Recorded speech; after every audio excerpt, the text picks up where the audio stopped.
Welcome back everyone. Quickly, let's continue our discussion on CSS clear property. And right now we'll be discussing about the clearfix arc in HTML CSS. If a floated element is taller than the containing element, it will overflow. It will overflow outside of its container. Then we can use the clearfix arc to solve the problem. So for instance, as you can see, this kind of image right here, this one is without clearfix. As you can see, the way image is overflow outside of its container. The image is inside this green container, but it's overflow.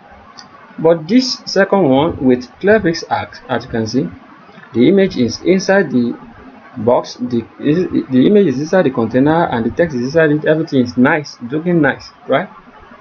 So by doing this, we are going to use our clearfix two ways. We are going to be talking about the overflow of auto and also the other clearfix arc, which is this.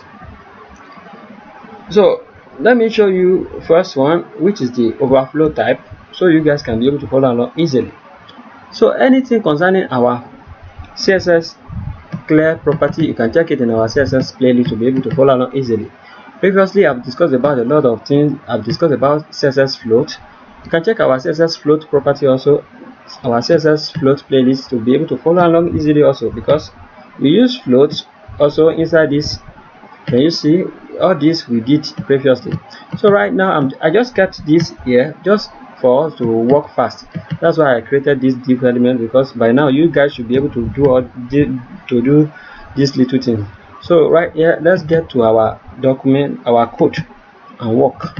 So right here, this is our code right now. This is our text box. Inside this our text box, I want to add an image. Let me give it an image. I have one pineapple image I want to use. I'm keeping it there, and I'm going to save my document. When I save it, I reload my document. You are going to see what will happen. Can you see? Imagine when I reload. Can you see?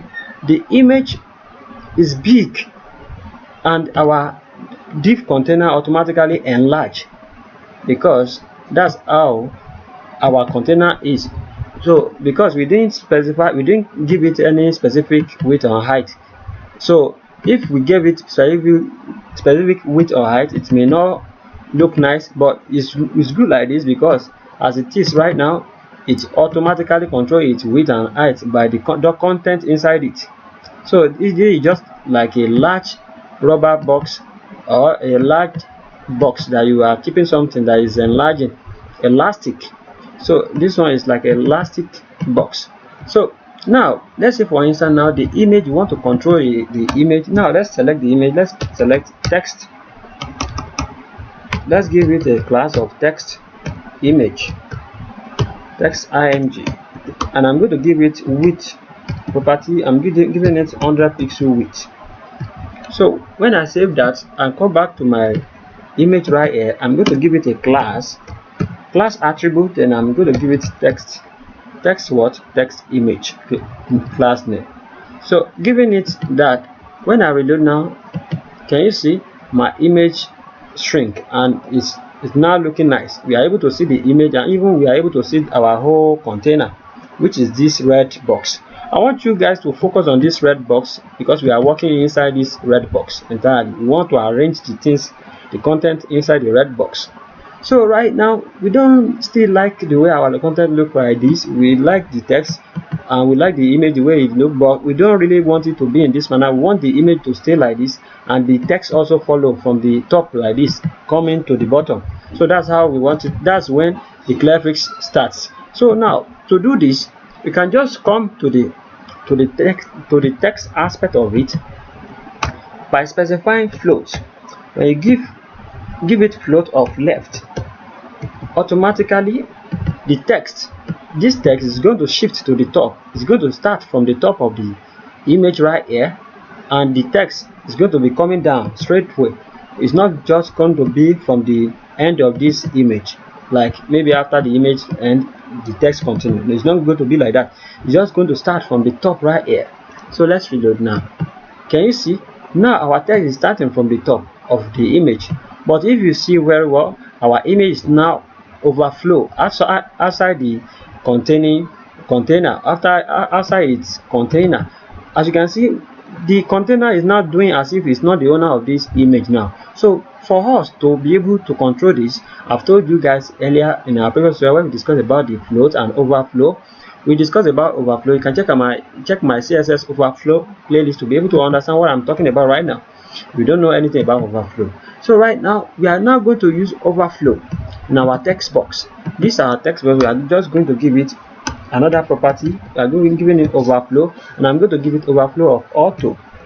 When I give it overflow of auto, you are going to see what will happen when I reload now. Can you see? Automatically our image, our text and our image, everything is now looking nice. So, and I want you to be aware that anytime you use overflow, you should be expecting this kind of ruler. So because the text is not too much inside this container here, that's why when we specify overflow of auto, our ruler is hide, everything is hide, and we are able to see all the content. But imagine we are having a lot of content inside our what? Inside our text content right here, inside our text box right here. Let's say for instance I have this kind of text, this long text right here, and I save my document. If I save my document like this, you are going to see one thing. Can you see? Now we are having a lot of content, right? The funnest part is that if you notice very well, our content is getting going. Let's just say we don't want the width and the height of this red box to get too long, to grow bigger than this. So that's where the overflow, you are going to see the effect of using the overflow. Let's now say for instance we just want the height. Let's just say we just want the height of our text box to be, let's just give it 100 pixel. Let's see what will happen first. I'll give it 100 pixel. Can you see? When I give it 100 pixel, now we are able to see this ruler. So you guys should be aware of that. So, and also I've teach you guys some ways you can hide that kind of ruler. Previously you can just use overflow of hidden also, just in case. Can you see? Now we are not seeing it. Can you see? We are not seeing the ruler, as you can see, but the remaining text we are not able to see it again. But we can use overflow of what? Can just hide some things. Previously I've discussed, I don't want to talk about this right here because it's not part of what I should be saying right here, but I'm just giving you this scope that this overflow is working this way, so that you guys should be aware of that. So let me just, because I don't want this tutorial to get too rough, we have discussed about overflow in our previous tutorial. So if you guys don't know anything about it, you can just check it, so you guys can be able to know how you can control your words, how you can control your ruler, because I've discussed about how we can hide this ruler, how everything can work nicely. So as you can see now, our text is looking nice, and we can scroll on top and bottom. Can you see? And there is another way, there is another code also we can use, just in case we need this kind of thing, which is this. We can use this clearfix arc.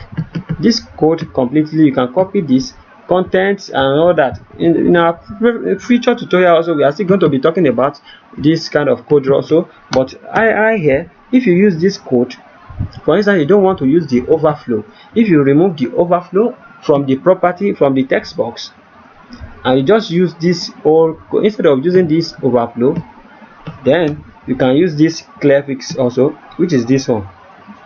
When you use this one right here, this code right here, this all this code, we use it, the same thing is still going to happen. When I reload now, can you see? Firstly, our document is like this, but because the class name of this clearfix, we need to carry it. We need to come to our text box right here and keep the clearfix there, and it's now going to control itself. Can you see? Now we are having our content, everything is looking nice. So let's say for instance now, in another way, what I told you guys earlier also, if you have a lot of content inside it again, the same thing is still going to happen, so that you guys should be aware. Now our document is going to enlarge. Can you see? It enlarged automatically. If we put more, let's see what will happen when I reload. Can you see? It enlarged automatically. But let's now see, we want to control this thing. We don't want our container to get bigger than that. So let's say for instance we just give our container, let me give the container a specific height. So if the container is having height like this, and I just give it a specific height, maybe I give it 100 pixel. When I give it 100 pixel, I'm going to see what will happen. Can you see? Now another issue occurs. Can you see how all the text looks? It's now overflowing outside of our content. So definitely at the end of the day, you will still need to use the overflow property again inside this text box by giving it overflow of what? Can give it overflow of auto or overflow of scroll. When I save my document and reload, I'm going to see. Can you see? Now we are having the ruler. Now we are able to see our text. So you guys should be aware of this kind of things, because I don't want you guys to think there is any magic in this thing. That's why I'm showing you. So me, I won't advise you guys to use this type of overflow, this type of way to control your overflows. So remove it and have just your clearfix, your overflow automatic one, and the same thing is still happening. So what is the essence of using that one? So there is another way that one can also be useful, but I just want you guys to be aware of it. So what have we learned so far? Our main topic right here today is how we can use our clearfix, how we can use clearfix. So what is it mean to have clearfix? Clearfix is when you don't have this overflow inside your text box and your text is overflow. Let's remove this height also. Let's remove all this content. Let's just use image only instead of using the image, because this whole image also will overflow, but the image is okay. So when I save my document now, you are going to see we are going to have only the image is going to be the one that overflow. Can you see the image is overflow? So this is where the clearfix comes up. So this one is what it means by clearfix. So to fix the place that is outside here, to make sure that this red container is the one, to let it know that please, you are the owner of this image, please carry it together, carry it along. So that the container will not act as if it's not the owner. Now we need to keep overflow of auto inside the text box. So when we give it overflow of auto, can you see now it will automatically take the remaining height of the image. So whatever you specify inside of this box now will now be, even if it is the text that is too long, everything is just going to be inside this box, and it will be controlling them by giving them ruler and so on and so forth. So I hope you guys understand all I've been saying so far. Anwar Akorede Ayofe is my name once again. I wish to see you guys next time to the next tutorial. Peace and love. Have a great day. Thank you so much. Bye bye.